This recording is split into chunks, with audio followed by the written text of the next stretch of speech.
ሚስት የባሏን ቤተሰቦች እጅግ በጣም ትጣላለች ሲባል በጣም ትጣላለች።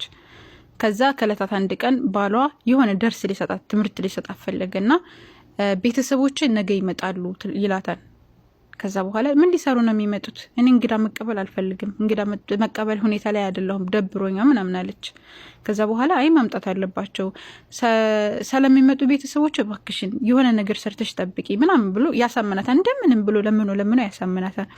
ነገር ግን ሲመጡ የተሻለ ቤተሰቦችን ያኔ ሙናሲብ የሆነ ለነሱ የሚበቃ የሆነ ቤተሰቦች ሁላቸውም ስለሚመጡ የሚበቃ የሆነ ምግብ ሰርተሽ ጠብቂያቸው፣ ቤቱንም አጸዳጁ፣ እኔ ስራ ስመለስ እባክሽን ጥሩ ሁኔታ ላይ ሆኖ እንዳገኘው ፈልጋለሁ ምናምን ይላታል።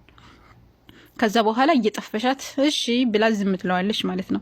ከዛ በኋላ ዙሁር አካባቢ ይመጣል። እሱ ሲመጣ ግን እንደነበረ ቤቱም እንደዛው እንደቆሸሸ ነው። ምንም ነገር የሰተረችው ነገር የለም።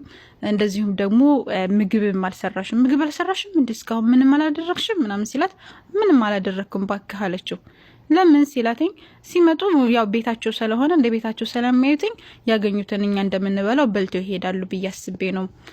ያው እንግዳን አይደሉ እነሱ ቤቱ እንደሚያውቁት ነው። ስለዚህ ምንም ችግር የለውም ብላ ትመልስለታለች ማለት ነው። ከዛ በኋላ በጣም ያኔ አዘነባት። እንደዚህ ነው የምትይው ይላት።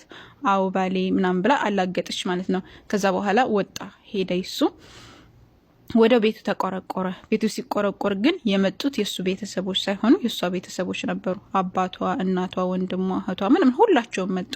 ከዛ በጣም ደነገጠች።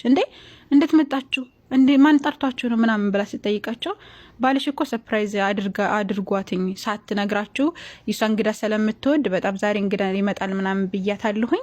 እንግዳ እንደሚመጣ እንጂ እናንተ እንደምትመጣ አልነገርኳትም። ስለዚህ እንዳትደውሉላት እንዳትነግሯት ብሎን ነው። ስለዚህ እንደተዘጋጀች ስለነገረን መጣን ብለው ይነግሯታል። ከዛ በኋላ በጣም ተናደደችና ለባሏ ደወለችለት። ባሏ ደውላ ምን አለችው? ለምንድነው ዛሬ ቤተሰቦች እንደሚመጡ ያልነገርከኝ ስትለው የኔ ቤተሰቦች ማለት ያንቺ ቤተሰቦች አይደሉ በያስተናግዳቸው ይላታል። ከዛ በኋላ ቤት ውስጥ እኮ ምንም ነገር የለም፣ ምንም ነገር አላዘጋጀሁም፣ እንዴት እንደዚህ ታደርጋለህ ምናምን ስትለው አይ ቤተሰብ አይደሉ የቤቱን ነገር ይብሉ፣ ቤቱ ያፈራውን ምናምን አንቺ ቅድም እንዳልሽው ይብሉ ይሱን ይላታል። ከዛ በኋላ በጣም ተናደደችና ትምህርቱ ገባትኝ። ከዛ ካሁን በኋላ እንደዛ እንዳታደርግ ነው ባሏም እንደዛ ያደረገው ማለት ነውና ከዚህ ብዙ የምንወስደው ትምህርት አለ። የመጀመሪያው የአላህ መልእክተኛ አለይሂ ሰላቱ ሰላም በዚህ ዙሪያ ላ ዩእሚኑ አሐዱኩም ሐታ ዩሂበ ሊአኺሂ ማ ዩሂቡ ለነፍሲሂ፣ አንድ ሰው ለራሱ የሚወደውን ነገር ለወንድሙ እስካልወደደ ድረስ አላመነም ማለት አላህ መልእክተኛ አለይሂ ሰላቱ ሰላም። ከቤተሰቦቻችን ከባል ቤተሰቦችም ከማንኛውም ሰው ጋር ስንኖር በአኽላቅ ሊሆን ይገባል። አኽላቅ የሚባለው ነገር ከኛ ጋር የተጣመረ ሊሆን ይገባል። የነፈላን እንደዚህ ስለሆነ እንደዛ ስለሆነ በተለይ ደግሞ የባል ቤተሰብ ሲሆኑ በደንብ ማክበር ይጠበቅብናል። አክብሮት የምንችለውን ያክል ልናደርግላቸው ልናስደስታቸው ነው የሚገባው ማለት ነው። እና ፍትሃዊ መሆን አለብን። ቤተሰቦቻችን ላይ እንዲከሰት የማንፈልገውንም በባል ቤተሰቦችን ማድረግ የለብንም። ምናልባት እነሱ ባል ስለሚወደን ስለሚያከብረን የሱን ክብር ይበልጥ ጎላ ልናደርግ እንጂ የሱን ክብር ምንም ቢሆን ቤተሰቦች ናቸው። ሀታ ለመጥፎ እንኳን ቢሆኑ ማለት ነው ቤተሰብ ነው። ፍቆ መጣል አይቻልም። መጥፎ እንኳን ቢሆኑ ታግሶ ማለፍ የሚባል ነገር ሰምቶ ማለፍ የሚባል ነገር ሊኖር ነው የሚገባው። በምንችለው አቅም ደግሞ ቤት ባፈራው ነገርም ቢሆን ጽድት ልትብለን ራሳችንን እንጠብቀን አስተካክለን ቤተሰቦቻችንን ማስተናገር ነው። እንደ ቤተሰቦቻቸውን ማየት ያለብን ማለት ነው። አላህ Subhanahu Wa Ta'ala በተከበረው ቃሉ ኢነላህ ያእሙሩ ቢልዐድል፣ አላህ Subhanahu Wa Ta'ala ፍትሃዊ እንድንሆን ያዘናል። ወልኢህሳን በማሳመርም እንደዚሁ ያዘናል። ወኢታኢ ዚል ቁርባ ለቤተሰብ ለዝምድና ቤተሰቦችም ደግሞ መስጠትም እንደዚሁ ያዘናል። ወይንሃ عن الفحشاء والمنكر الله سبحانه وتعالى فحشاء مطفو زموت በሆነ ማመንዘር በሚሆነ ነገርም እንደዚሁ ይከለክለናል ማለት ነው። ስለዚህ الله سبحانه وتعالى በመልካም ነገር እንድንነስ ፍትሃዊ እንድንሆን በማንኛውም ነገር አዘናል ማለት። ስለዚህ ፍትሃዊ መሆን አለብን። ያላህ መልእክተኛ አለይሂ ሰላቱ ሰላም ያኔ መልካም ስነ ምግባርን ለማለ انما بعثت ሊኡተሚመ መካሪመ አልአኽላቅ ነው ያሉት።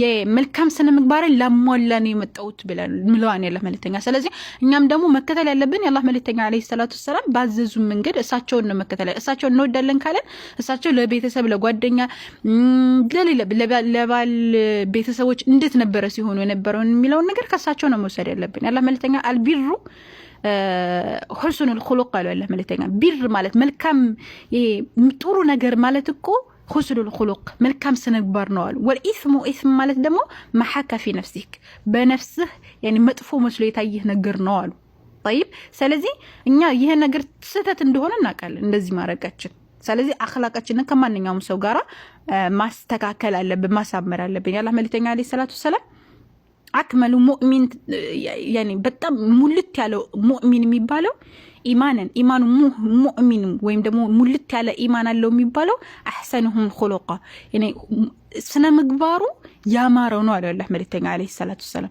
قلت وخياركم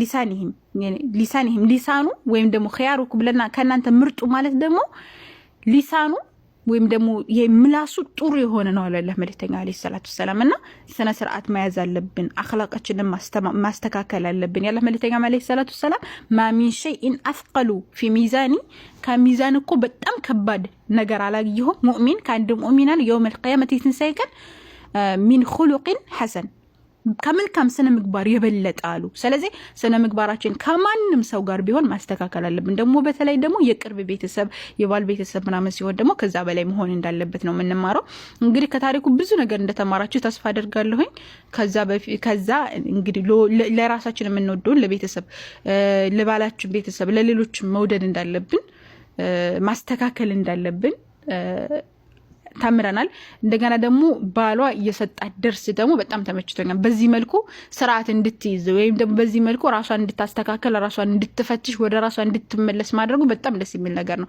ያኔ ቤተሰቦችሽን ካልወደድሽ ማፈታሻለሁ ወይም እንደዚህ አደርግሻለሁ ወይም እሷን ተነስቶ ከመማታት ይልቅ በዚህ መልኩ ያኔ ትምርት መስጠቱ እኔ በጣም ወድጄዋለሁ ሂክማ ያለው በጣም ጥበብ የተሞላበት ትምርት ነው የሰጣትና እንደተማራችሁበት ተስፋ አደርጋለሁ الله يحفظكم السلام عليكم